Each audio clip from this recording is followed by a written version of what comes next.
আরে রাহি, আপনি? জি স্যার, আমি স্যার, সেদিন যদি আপনি আমার মায়ের অপারেশনের জন্য টাকাটা না দিতেন তাহলে হয়তো কোনো মতে আমার মাকে আমি বাঁচাতে পারতাম না। এটার জন্য আমি আপনার কাছে চিরকৃতজ্ঞ থাকবো স্যার। আরে রাহি, এখানে এত কৃতজ্ঞতা হওয়ার কিছু নেই। শুনেন, এটা আমার দায়িত্ব ছিল। আর আপনি আমার অফিসে জব করেন। আমি আপনার সুযোগ সুবিধা না দেখলে কাদের সুযোগ সুবিধা দেখব, তাই না? আর মায়ের কথা বলছেন, আমার মা নেই। আমি মনে করি আপনার মাই আমার মা।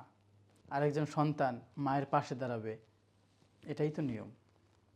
তবুও স্যার, আপনি আমার বিপদের সময় যেভাবে আমার পাশে দাঁড়িয়েছেন এটাই তো অনেক। এই জন্য আমি আপনার কাছে চিরকৃতজ্ঞ থাকবো। আচ্ছা আচ্ছা বাবা, হইছে। তুমি অনেক প্রশংসা করছো, আর প্রশংসা করতে হবে না। হ্যাঁ, আমি এত প্রশংসা পাওয়ার যোগ্য না। শোনো, আহ, তোমার মা তো এখনও অসুস্থ। হ্যাঁ, তুমি তাকে কিছু ফলমূল কিনে খাও, আর ওষুধের পিছনে যা লাগে তুমি আপাতত খরচ করো।